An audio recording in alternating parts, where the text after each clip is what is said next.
प्रिय विद्यार्थियों, आज हम मत्स्य राजर्षि मत्स्य विश्वविद्यालय के बीए प्रथम वर्ष के संस्कृत विषय के प्रथम प्रश्न पत्र की प्रथम पुस्तक किरातार्जुनीयम महाकवि भारवी द्वारा रचित के प्रथम सर्ग के श्लोक संख्या 3 से 5 अर्थात कुल 3 श्लोकों का अध्ययन करेंगे।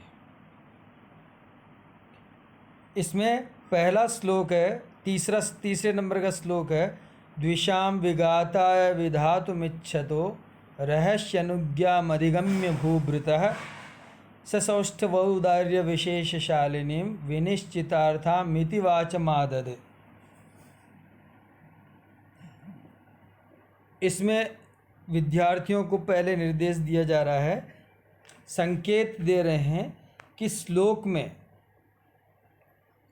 अन्वय के अनुसार पदक्रम संख्या अंकित करें।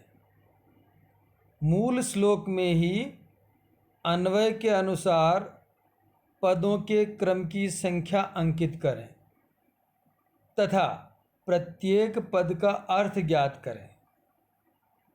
जब आप प्रत्येक पद का अर्थ ज्ञात कर लेंगे, उनका क्रम जो है निर्दिष्ट कर देंगे और पुनः 3-4 बार अभ्यास कर लेंगे, तो इससे अन्वय और अर्थ ज्ञात करने में आसानी रहेगी, योग्यता आ जाएगी और आप श्लोक का, मूल श्लोक का ही अर्थ और अन्वय इत्यादि कर सकेंगे। इसमें पद्य में कठिन पद के अर्थ दिए जा रहे हैं। विगाताय, विगाताय का मतलब विशेषेण गातयति इति विगात है, विशेष रूप से मारने के लिए या नष्ट करने के लिए कोशिश करता है, उसको कहते हैं विगात। और विगात शब्द का चतुर्थी का एक वचन बनेगा विगाताय। दूसरा पद है विधातुम। विधातुम का मतलब है काम करने के लिए, तुमन प्रत्येक के लिए के अर्थ में प्रयुक्त होता है, करने के लिए। इसका शाब्दिक अर्थ होगा रहसी। रहसी का मतलब है एकांत में, रह कहते हैं एकांत में, इसी से एक शब्द बनता है रहस्य। रहस्य का मतलब गुप्त। आगे का शब्द है सौष्ठवौदार्य विशेषशालिनीम। इसमें वाणी का ये विशेषण बताया गया है। वाणी कैसी होनी चाहिए, यानी कोई बात हम कहते हैं तो वो कैसी होनी चाहिए, यानी सौष्ठव अर्थात शब्दों की संरचना श्रेष्ठ तथा औदार्य मतलब सरलता, यानी शब्दों की संरचना बहुत ही श्रेष्ठ होनी चाहिए। शब्दों का चयन, उनका क्रम और उनको प्रस्तुत करने का तरीका सौष्ठव कहलाता है। और औदार्य का मतलब होता है सरलता, यानी शब्दों का अर्थ कठिन नहीं हो बल्कि सरल हो, उच्चारण में भी ठीक हो। इन गुणों से परिपूर्ण, विशेष रूप से परिपूर्ण ऐसी वाणी, ये इसका विशेषण हुआ। अब इस पद्य का अर्थ मैं कर रहा हूँ। श्लोक देखें बच्चों, आप स्टूडेंट्स, आप श्लोक देखें विद्यार्थी। इसमें जो नंबरिंग कर रखी है श्लोक के ऊपर, जो संख्या निर्दिष्ट कर रखी है प्रत्येक पद पर, वह अन्वय के अनुसार है, इसलिए आप उसको ध्यान से जानें और समझें। मैं उसका अर्थ बोल रहा हूँ प्रत्येक पद का। रहस्य यानी एकांत में, एकांत में। द्विषाम यानी शत्रुओं के, विगाता यानी विनाश करने के लिए, विधातुम कार्य करने के, इच्छता यानी इच्छा रखने वाले,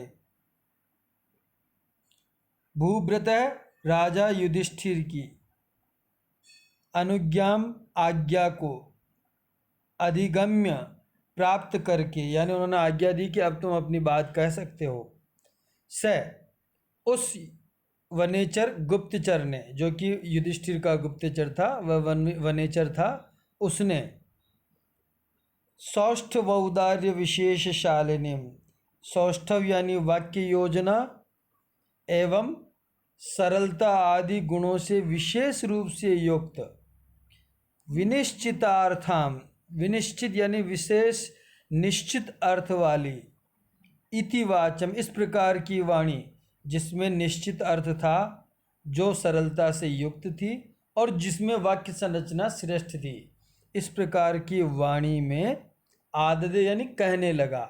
उन सारे समाचार को, वृतांत को इस प्रकार की वाणी में कहने लगा। राजाओं के सम्मुख बात करने में या उनको किसी बात की सूचना देने में भी व्यक्ति को अच्छी वाणी की जो है योजना करनी चाहिए, क्योंकि राजाओं के पास विस्तृत विवेचन के लिए समय नहीं होता है। इसलिए इस प्रकार की वाणी होनी चाहिए जो संक्षिप्त, सारगर्भित हो और संक्षेप में समझ में आ जाए। तो उस वनेचर ने युधिष्ठिर राजा को इस प्रकार की वाणी में अपने वक्तव्य को कहना प्रारंभ किया। ये इस श्लोक का अर्थ हुआ। दोबारा अर्थ कर रहा हूँ। एकांत में शत्रुओं के विनाश के लिए कार्य करने के इच्छुक राजा युधिष्ठिर की आज्ञा को प्राप्त करके उस वनेचर गुप्तचर ने वाक्य योजना तथा सरलार्थ से विशेष युक्त एवं निश्चित अर्थ प्रदान करने वाली इस वाणी को कहा, है ना। तो इसका अभिप्राय क्या हो गया, व्याख्या क्या हो गई कि राजा युधिष्ठिर ने शत्रु दुर्योधन के विनाश के लिए प्रयत्नशील है। राजा युधिष्ठिर उनकी एकांत में आज्ञा को प्राप्त करके गुप्तचर ने वो सारा वृत्तांत जिस वाणी में कहा, उस वाणी की विशेषता बता रहे हैं कि ये जो वाक्य एवं शब्दों की श्रेष्ठता से युक्त थी वह वाणी, और सरल अर्थ युक्त थी तथा निश्चित व स्पष्ट अर्थ देने वाली थी। इस प्रकार की वाणी में उन्होंने अपने संपूर्ण वृत्तांत को कहना प्रारंभ किया। टिप्पणियां इसमें लिखेंगे मुख्य शब्दों की, जो कि वास्तव में लिखने योग्य है। विगाताय, विगाताय शब्द की अगर व्याकरण देखें तो वी उपसर्ग हन धातु, हन का अर्थ मारना, प्लस कृतय प्रत्यय। इसमें ह को ग आदेश हो जाता, न का लोप हो जाता, दीर्घ हो जाता, तो विगात शब्द बनता है। और चतुर्थी के एक वचन में बनेगा विगाताय, रामाय की तरह अकारांत शब्द होने के कारण चतुर्थी एक वचन में बनेगा विगाताय। विधातु में वि उपसर्ग धा धातु और तुमुन प्रत्यय, तुमुन के लिए के अर्थ में। इच्छतः ईश धातु चाहना और क्षत्रि प्रत्यय, इससे शब्द बनेगा इच्छत, और षष्ठी के एक वचन में इच्छतः इच्छा रखने वाले के, ये इसका अर्थ होगा। अधिगम्य, अधि उपसर्ग पूर्वक गम धातु और ल्यप प्रत्यय, प्राप्त करके, जाकर, खाकर, पीकर आदि अर्थ होता ल्यप का। आगे का शब्द है सौष्ठव औदार्य विशेष शालिनीम। सौष्ठवश्च औदार्यश्च, जहाँ च के द्वारा विभाजन हो, द्वंद्व समास। तेन विशेषेण शालिनी, यहाँ पर बहुब्रीहि समास। आददे, आददे में आ उपसर्ग दा धातु, दा का अर्थ देना। आ अगर लगा देंगे तो लेना या प्रस्तुत करना, प्लस लिट लकार प्रथम पुरुष एक वचन। इस छंद में वंश, इस श्लोक में वंशस्थ छंद है, प्रसाद गुण है और रीति है पांचाली, पांचाली रीति है। अब चौथे नंबर का श्लोक पढ़ते हैं हम लोग। क्रियासु युक्तिर नृपचार चक्षुषो न वंचनीयः प्रभवोनुजीविभिः अतोर्हसि क्षन्तुम साधु साधुवा हितम मनोहारि च दुर्लभम वचः। इसमें कुल 19 पद है। प्रत्येक पद पर नंबर का अंकन अन्वय के अनुसार है। अतः आप इस संख्या के अनुसार अगर अन्वय बनाएंगे तो सीधा अन्वय बनेगा, लेकिन नियम यह है कि ऐसा करके आपको मूल श्लोक में भी इसी प्रकार संख्यांकन करते हुए अभ्यास करना चाहिए, जिससे कि अन्वय बन सके। और प्रत्येक पद का अर्थ आपको ज्ञात करना अनिवार्य है, जिससे कि इस श्लोक का भाव और भावार्थ समझ में आ सके। तो विद्यार्थियों, चौथे नंबर के श्लोक के कठिन पदों का अर्थ हम करते हैं। चार चक्षुषः, चार कहते हैं गुप्तचर, चक्षु कहते हैं नेत्र, गुप्तचर रूपी नेत्रों वाले। यानी गुप्तचर किसके नेत्र होते हैं? राजाओं के, क्योंकि राजा स्वयं जाकर के प्रजाओं में नहीं देखते हैं कि क्या हो रहा है, क्या घटित हो रहा है, क्या घटित नहीं हो रहा। गुप्तचर देख करके राजा को बताते हैं, इसलिए राजा को चार चक्षुष कहा गया, गुप्तचर रूपी नेत्रों वाला कहा गया। वंचनीय, वंचनीय का मतलब ठगना चाहिए, अनियर प्रत्यय चाहने के अर्थ में। तो वंच धातु का अर्थ है ठगना, अनियर प्रत्यय चाहिए, तो ठगना नहीं चाहिए। कभी कभी भी गुप्तचरों को अपने राजाओं को नहीं ठगना चाहिए, उनको धोखा नहीं देना चाहिए, छलना नहीं चाहिए, छल कपट नहीं करना चाहिए।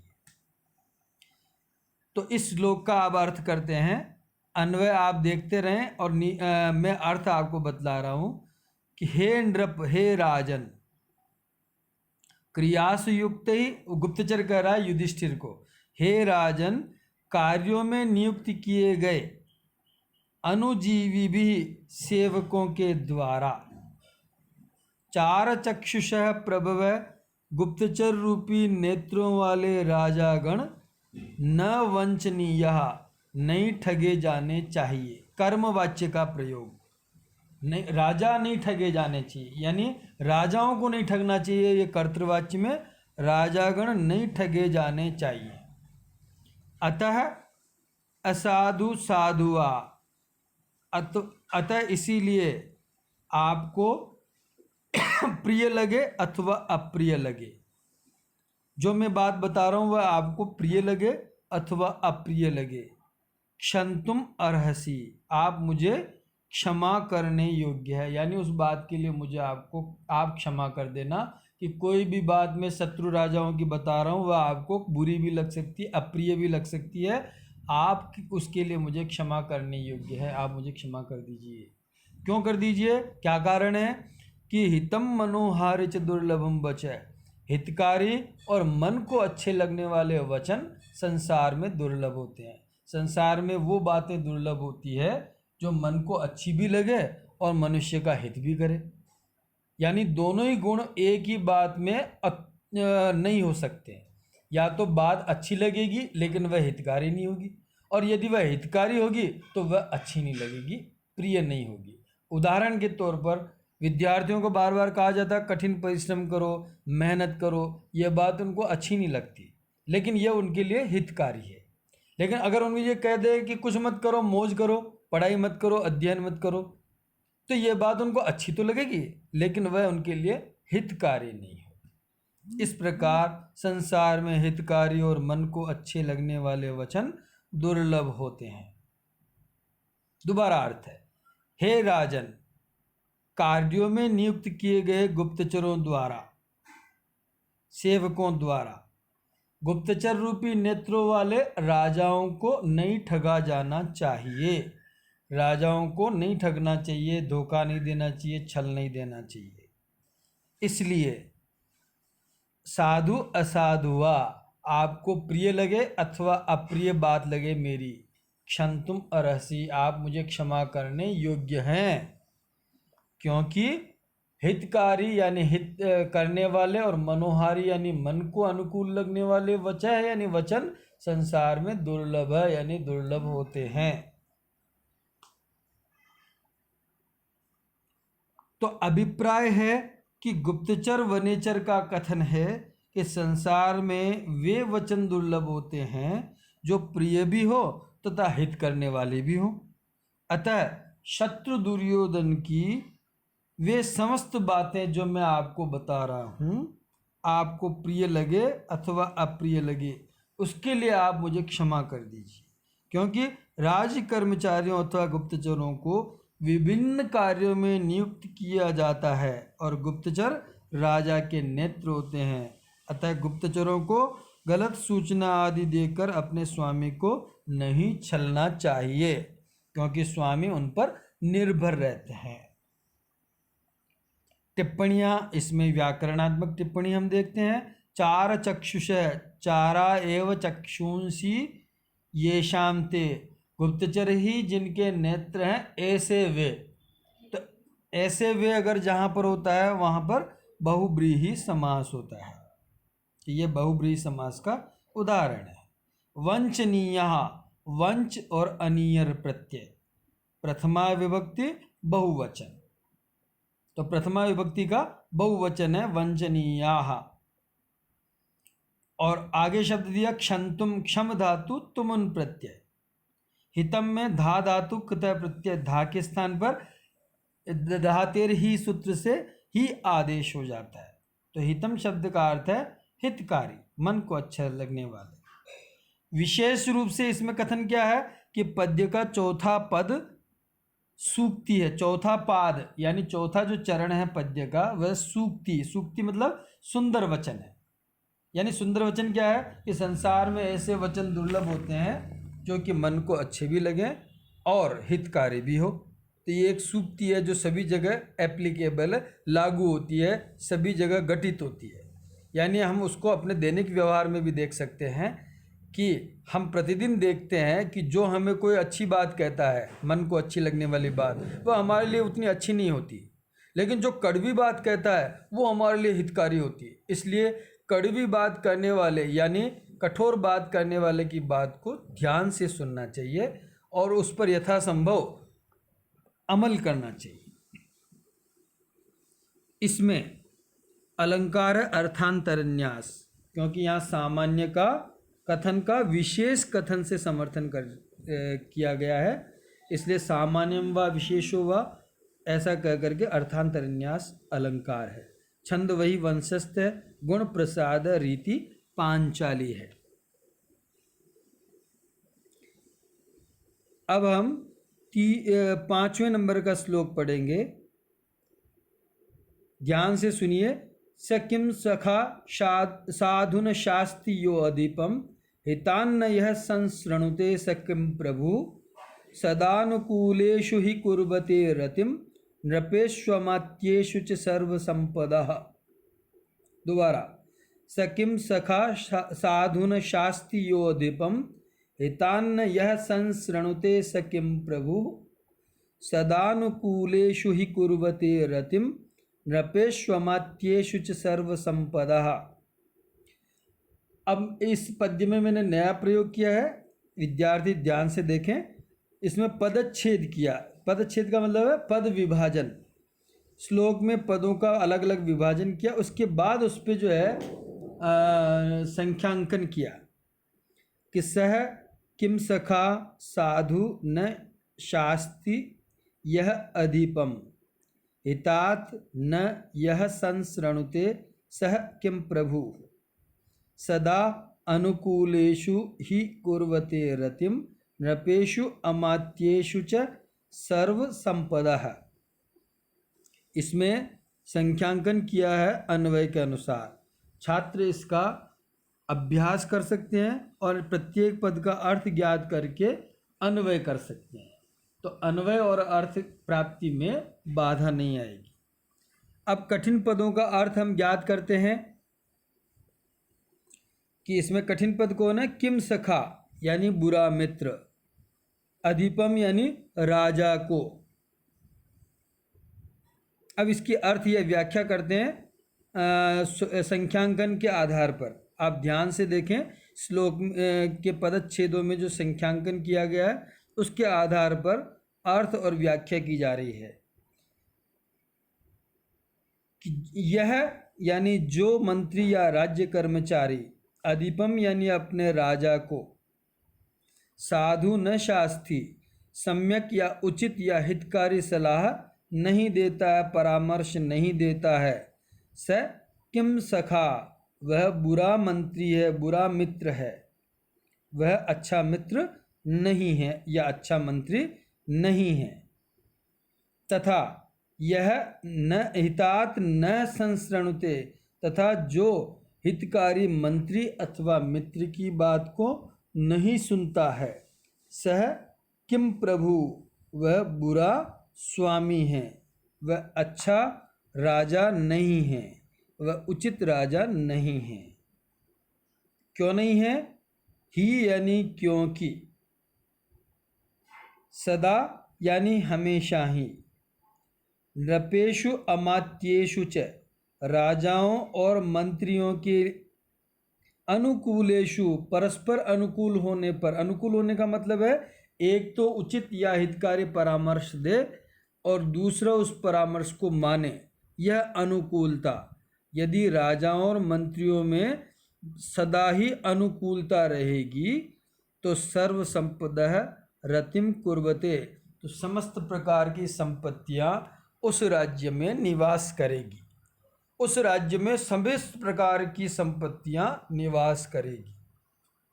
दोबारा अर्थ है, जो मंत्री या मित्र या राज्य कर्मचारी राजा को उचित सलाह नहीं देता है, उचित परामर्श नहीं देता है, वह बुरा मित्र है, बुरा मंत्री है, बुरा राज्य कर्मचारी है। तथा जो राजा अपने मित्र यानी मंत्री या राज्य कर्मचारी आदि की उचित सलाह या परामर्श को, हितकारी परामर्श को भी उपेक्षा करता है, वह बुरा राजा है। क्योंकि राजाओं तथा मंत्रियों के परस्पर अनुकूल होने पर ही सभी संपत्तियां उस राज्य में निवास करेगी। इसका भावार्थ यह है कि अभिप्राय है कि सखा अर्थात मंत्री, गुप्तचर या राजसेवक को चाहिए कि वह राजा को हितकारी परामर्श दे, तभी वह श्रेष्ठ मित्र हो सकता है। तथा राजा को भी चाहिए कि वह हितकारी सखा अर्थात मंत्री आदि की उचित सलाह या परामर्श को माने, तभी वह श्रेष्ठ राजा है। क्योंकि जब इस प्रकार की अनुकूलता, अनुकूलता का मतलब क्या है कि एक दूसरे को उचित सलाह देना व मानना, इस प्रकार अनुकूलता राजाओं तथा मंत्रियों में रहेगी, तभी संपूर्ण प्रकार की संपत्तियां उस राज्य में निवास करेगी। यहाँ पर टिप्पणियां लिख सकते हैं हम लोग। किम सखा मतलब कुत्सितः सखा, कर्मधारय समास। किम प्रभु कुत्सितः प्रभु, कर्मधारय समास। शास्ति, शास धातु जिसका अर्थ है शासन करना, सलाह देना। लट लकार प्रथम पुरुष एक वचन। सर्व संपदः, सर्वाचता संपद, कर्मधारय समास। इसमें छंद है वंशस्थ, गुण है प्रसाद, रीति है पांचाली। अब इसमें विशेष जो बात कौन सी है कि सर्व संपदा में जो संपद शब्द आ गया, सभी प्रकार की संपत्तियां, संपत्तियों से यहाँ हमें बार बार ये द्योतित होता है कि संपत्ति का हम अर्थ करते हैं धन, स्वर्ण आदि या मकान, जमीन आदि, इनको हम संपत्ति मानते हैं। चल और अचल इसको संपत्ति मानते हैं, जबकि संपत्ति का विस्तृत अर्थ है। यह एक संकुचित अर्थ हो गया, थोड़ा सा अर्थ हो गया, यानी व्यापक अर्थ था जो एक शब्द में हमने मान लिया। जबकि व्यापक अर्थ क्या है संपत्ति का कि प्रत्येक व्यक्ति के मन के अनुकूल प्राथमिकता क्या रहती है, वही उसके लिए संपत्ति है। जैसे किसी के लिए रोग से मुक्त होना यानी स्वास्थ्य लाभ करना ही संपत्ति है, किसी के लिए अपने स्वजन संबंधी लोग वही संपत्ति है, किसी के लिए विद्या ही संपत्ति है, ज्ञान प्राप्त करता रहता है, किसी के लिए घर की सामग्री ही संपत्ति है, किसी के लिए कृषि ही संपत्ति है, किसी के लिए अनाज संपत्ति है, किसी के लिए अध्यात्म संपत्ति है। इस प्रकार संपत्ति शब्द का अर्थ व्यापक है।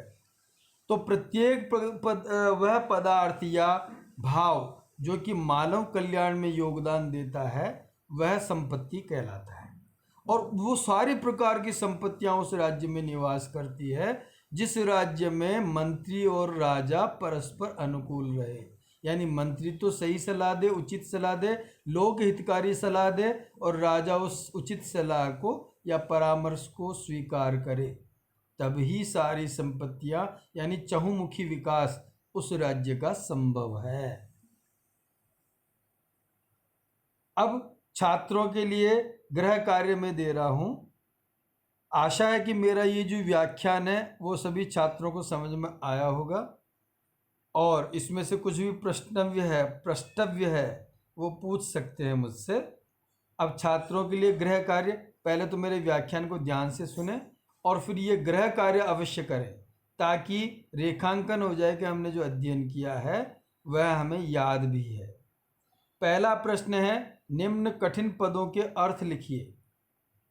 कौन कौन से पदों के अर्थ लिखना है? विघाताय, विधातुम, चार चक्षुषः, किम सखा, इन 4 पदों का आपको अर्थ लिखना है। दूसरा प्रश्न है, श्लोक संख्या 4 की व्याख्या कीजिए। चौथे श्लोक की व्याख्या करें, जो कि मैंने आपको लिखित रूप में भी प्रस्तुत कर रखी है। श्लोक संख्या 3 का अन्वय बनाइए। मैंने ऊपर संख्यांकन कर दिया है, आप बिना उसको देखकर आप श्लोक के अनुसार उसका अन्वय बनाइए। चौथा प्रश्न है, सर्व संपदः पद में संपद शब्द से क्या तात्पर्य है? अभी मैंने आपको उसका विस्तृत विवेचन किया, तो उसका अर्थ या अभिप्राय आप लिखिए।